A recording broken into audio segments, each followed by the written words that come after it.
Like so many of the greatest games, this one starts with a Sicilian defence. Now playing with white is Sam Sevian, with black Shak and Mamedyarov. Now I would show this from the black perspective, but I can't flip the board here if we're going to keep the clock times, see it how it was played out in real time online. This was the grand final of the Julius Generation Cup Division 3. They played 2 finals. I'll reveal the final result at the end of this video. But let's dive into this thing of beauty. 3 brilliancies, the third one the greatest.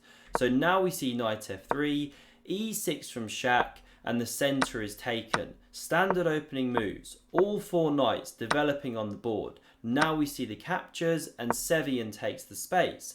This knight just finds a home here and knight goes into e4 for white. Looking at this dark square, the queen adds some protection, also attacks the e5 pawn, and so it's defended with pawn to f4. And now the main theory here starts with queen b6. You can get some crazy stuff from that position. But what we see in this game is rook b8, a sideline coming onto the half open file, pressuring this pawn, and now a3 takes away this key square, preparing to go c4 at a later point.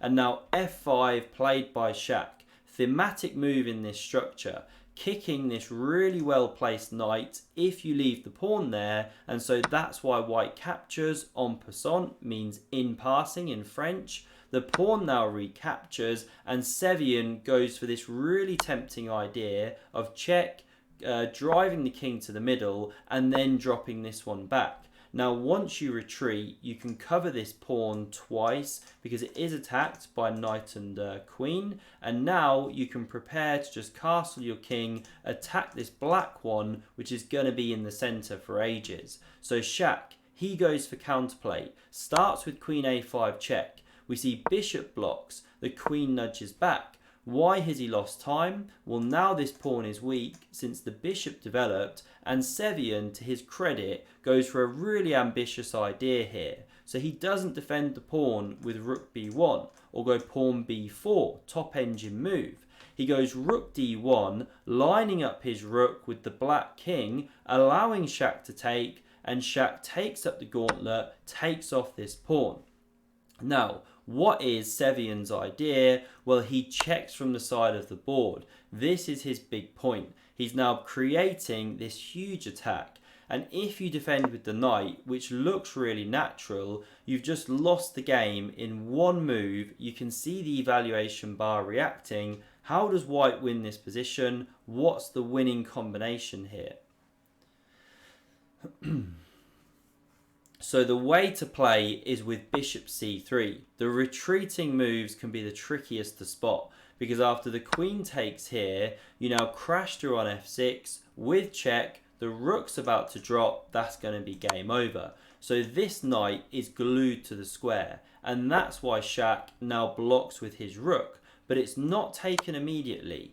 If you do this, you actually give black this amazing V formation phalanx of pawns defending the king, taking away so much central space, and this pawn is weak and so is this one. So black is likely to win a second pawn, that'd be 2 pawns and a minor piece for the exchange, plus this great centre and bishop pair to boot. So it's not actually the way to go for white. Sevian finds the best move, which is pawn c4.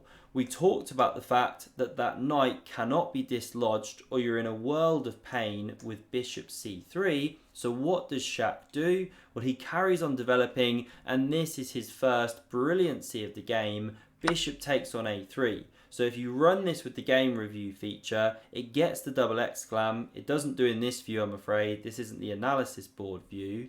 Now, why does it get that exclam? Well, you're leaving a rook on prise. You know, when you leave pieces hanging, the chess.com algorithm, or whatever you call it, loves it, gives you the exclam for the move. Now, what's Shak's idea? Well, once again, if you take, pawn recaptures, same theme as before. Black's actually doing quite well here. So Sevian doesn't take that rook still. Instead, he picks up the free knight, the most logical move. And now how should black recapture here? Well, it's all about this king in the center. So there's only one move which makes the most sense, and that's pawn takes on d5. Well done if you guessed that one, because you drive back the knight, open the e-file for this rook to attack the king. Now knight g3, technically the best move here, not walking into pins on c3, but still the attack rages on.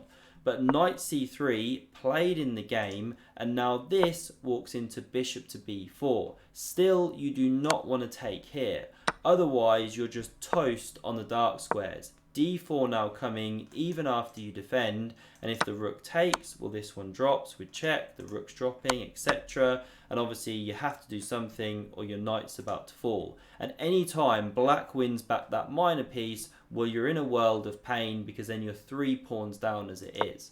So what do we see in the game? Bishop takes on b4, rook recaptures, bishop e2, Sam Sevian desperate to get his king to safety, but now rook b3 pressures that knight. Huge initiative for Shak. He's so good on the attack. Now we see rook d3 defending. Black doesn't get tempted by queen c1 check. Then you allow knight d1. White starts unraveling. So instead, this rook joins the party like a cannon blasting down the board. And the best move for white here is actually king to e2, but f2, because you keep connection with the bishop but escape from the attack of the rook. But still black is better there. But castles is played, as we can see here, and now bishop a6, the final piece, joins the attack. And what do you do with this rook? You know, if you come here to stay online with the knight, keep defending it, well, black simply chops, you know, then this piece falls, nothing you can do. So Sevian, he finds the best defensive move, which is rook to b1, saying, okay, if you move your queen, then I'm going to chop, queen recaptures, I'm doing okay, I'm unraveling, maybe I can start attacking your king. This is the thing, black's got the 3 pawns here, which can be really good, but if your king gets vulnerable, then the extra piece, the minor piece, is going to be better. So the queen does not move away. This is where the third brilliancy is played. I forgot to mention the second brilliancy earlier. It was basically bishop b4 back, when once again you leave the rook hanging. But the third brilliancy, this is the best. Can you guess the move? Now, it was given away in the thumbnail. If you looked at that one, maybe you missed it, don't know. But this is where Shak really uncorks the most beautiful part of the game. He gives up his queen on e2. What a move, and the tactics are all in his favour. So if queen recaptures, well, the rook's going to be chopping. It's just better for black here. Or you take there first with check, then you recapture, etc. So knight takes is the only move which really makes sense. But this is the point that I'm highlighting on the board, is once that knight captures, it leaves the defense of that rook on b1. So now you can take with check as an in-between move. The king goes and you pick up this rook here. And one of the big problems for white after recapturing that bishop is that now rook b2 is played, the knight can't move, it's dropping off the board.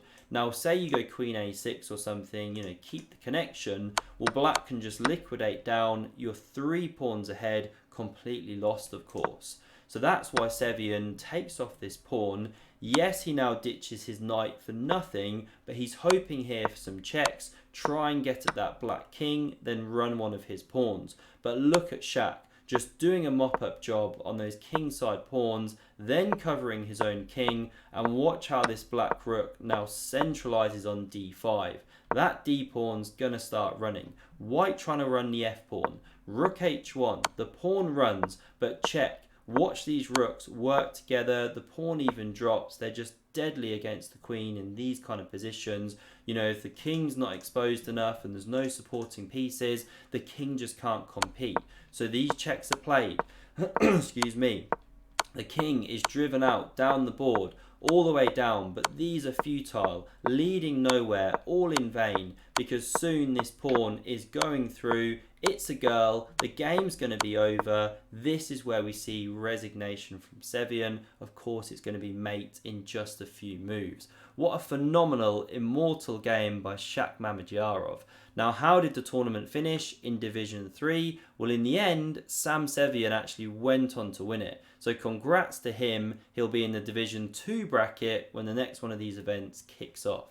I hope you enjoyed. Do hit that like button if you did, really helps me out. Consider subscribing to never miss a future video. And if you want to see another epic game of chess, then check out the video on screen. Thanks very much for watching and see you soon.